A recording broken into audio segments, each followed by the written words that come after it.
আজ 12ই ফেব্রুয়ারি। সবাইকে স্বাগতম। আজকে আমরা একটু অনেক নিউজের পাতায় আমরা চোখ রাখতে চাচ্ছি। সেই হিসেবে আমি বিবিসি নিউজ বাংলা এনে একটি নিউজ কভার করছে। সেটা আমরা খুব ভালোভাবেই জানি। আমাদের সংসদ নির্বাচন 2026 সাল।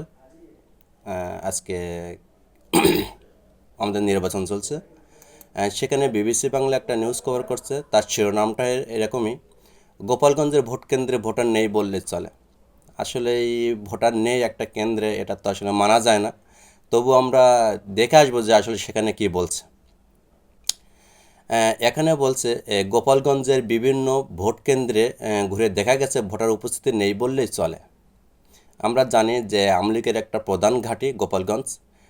সেখানে এরকম একটা নিউজ যে গোপালগঞ্জের বিভিন্ন ভোট কেন্দ্রে ঘুরে দেখা গেছে ভোটার উপস্থিতি নেই বললে চলে। এটা হচ্ছে বিবিসি বাংলা নিউজের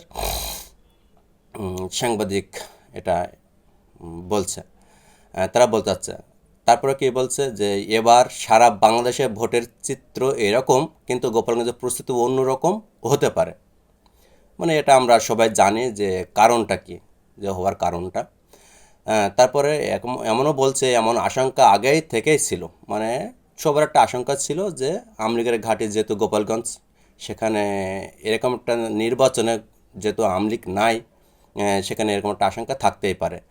তারপরে জানাচ্ছে যে কারণ গোপালগঞ্জের টুঙ্গিপাড়া হলো বাংলাদেশের প্রতিষ্ঠাতা রাষ্ট্রপতি শেখ মুজিবুর রহমানের জন্মস্থান এবং তার সমাধিস্থলও সেখানে। এটা আমরা স্বাভাবিকভাবে আগে থেকে জানতাম। ক্ষমতাচ্যুত প্রধানমন্ত্রী শেখ হাসিনাও ওই জেলা থেকে নির্বাচন করতেন। মানে আমাদের যে প্রধানমন্ত্রী ছিল বিগত দিনের শেখ হাসিনা, তিনি হচ্ছে গোপালগঞ্জ থেকেই সে নির্বাচনটা করত। তারপর জানাচ্ছে গোপালগঞ্জ 3 আসন অর্থাৎ টুঙ্গিপাড়া। গতকাল থেকে বিবিসি সংবাদদাতা আবুল কালাম আজাদ রয়েছেন। মানে আমরা যে নিউজটা পড়ছি এই নিউজটা কভার করছে বিবিসি সংবাদদাতা আবুল কালাম আজাদ। তিনি আজ সকাল 7টার টুঙ্গিপাড়া ডিমাডাঙ্গা, মানে ডিমাডাঙ্গা একটা স্থানের নাম, টুঙ্গিপাড়া সরকারি উচ্চ বিদ্যালয় ভোট কেন্দ্র থেকে জানিয়েছেন। এর তথ্যটা উনি জানিয়েছে টুঙ্গিপাড়া সরকারি উচ্চ বিদ্যালয় ভোট কেন্দ্র থেকে। তারপর কি বলছে, প্রিজাইডিং অফিসাররা সকাল 7টার আগে কেন্দ্রে চলে এলেও ভোটার উপস্থিতির হার শূন্যের কাছাকাছি। অথচ এখানে মোট ভোটার 2540 জন। আমরা জানি একটা স্থানে কিছু ভোটার থাকে, সেটাও সংখ্যা অনুপাতে হারে হিসাব থাকে। সেখানে ভোটার রয়েছে 2540 জন এবং এদের মাঝে নারী ভোটার 1240 জন। মানে প্রায় আমরা অর্ধেক ধরতে পারি। তারপর গোপালগঞ্জ 3 আসনের মোট ভোটার প্রায় 3 লাখ এবং গোপালগঞ্জ 1, 2 ও 3 এই তিনটি আসনের ভোটার প্রায় 10 লাখ। মাই গড! মানে আমরা জানি যে গোপালগঞ্জ 3 আসনে মোট ভোটার প্রায় 3 লাখ। তার মধ্যে গোপালগঞ্জ 1, 2 ও 3 এর তিনটি আসনে মানে মোট ভোটার যে একটা সংখ্যা সেটা প্রায় 10 লাখ। এই পুরো জেলাটি মূলত আওয়ামী লীগ অধ্যুষিত অঞ্চল। মানে এটা আমরা আগে পরে থেকে সবাই অবগত আছি। তারপরে গোপালগঞ্জ 3 আসন থেকে শেখ হাসিনা নির্বাচন করতেন এবং আওয়ামী লীগ যতবারই নির্বাচনে অংশ নিয়েছেন ততবারই তারা এই আসনে বিপুল ভোটে বিজয়ী হয়েছে। মানে বিগত দিনে আওয়ামী সরকার যতবার নির্বাচন করছে তারা এই আসনগুলোতেই বিপুল ভোটে সবসময় নির্বাচিত হয়েছে এবং বিজয়ী হয়েছে। কিন্তু এবার আওয়ামী লীগের কার্যক্রম নিষিদ্ধ থাকায় তারা নির্বাচনে অংশগ্রহণ করতে পারেনি। আমরা জানি বিগত দিনে একটা আন্দোলন অভ্যুত্থান ঘটছে, সেখানে আওয়ামী লীগ সরকার ক্ষমতাচ্যুত হয়েছে। এখন তার কিছু কিছু কার্যক্রমের কারণে তারা কার্যক্রম নিষিদ্ধ করে রাখছে আমাদের অন্তর্বর্তীকালীন সরকার।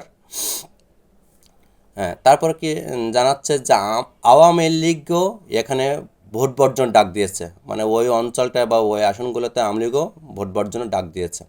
আওয়ামী লীগের এই ভোট বর্জনের ডাক গোপালগঞ্জেই সবচেয়ে বেশি কার্যকর হবে বলে ধারণা করা হচ্ছে।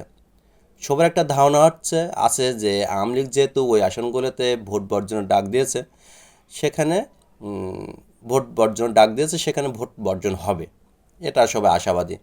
আওয়ামী লীগের এই ভোট বর্জন ডাক গোপালগঞ্জেই সবচেয়ে বেশি কার্যকর হবে বলে ধারণা করা হচ্ছে।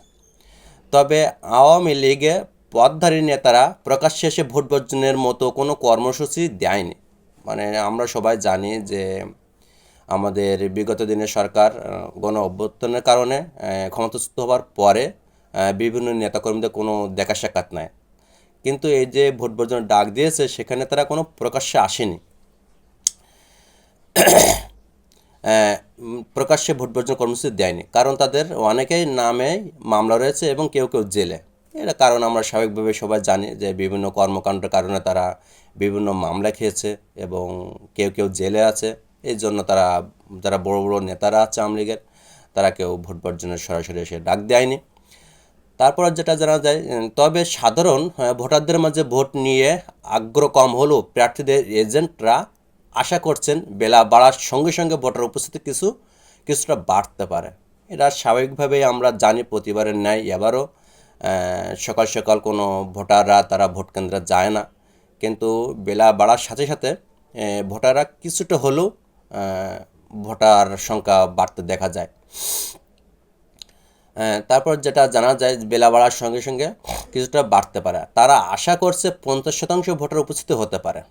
তারপর তারা একটা মানে সংখ্যা অনুপাতে বা তারা অনুমান করছে 50% ভোটার উপস্থিত হতে পারে। তারপর গোপালগঞ্জ, এটা গোপালগঞ্জ 3 আসন ঘুরে বিবিসি সংবাদদাতা আইন শৃঙ্খলা বাহিনীর ব্যাপক তৎপরতাও দেখতে পেয়েছে। আমরা জানতাম যে এবার আইন শৃঙ্খলা তেমন কোনো কার্য করবে না বা আওয়ামী লীগের হয়ে কাজ করছে, কিন্তু আসলে সেটা ভিন্ন কথা বলছে। এই ছিল সর্বশেষ গোপালগঞ্জে ভোট কেন্দ্রের ভোটার নেই বললে চলে তার একটা শিরোনামের ব্যাখ্যা। যাই হোক, সবাই ভালো থাকবেন, ধন্যবাদ।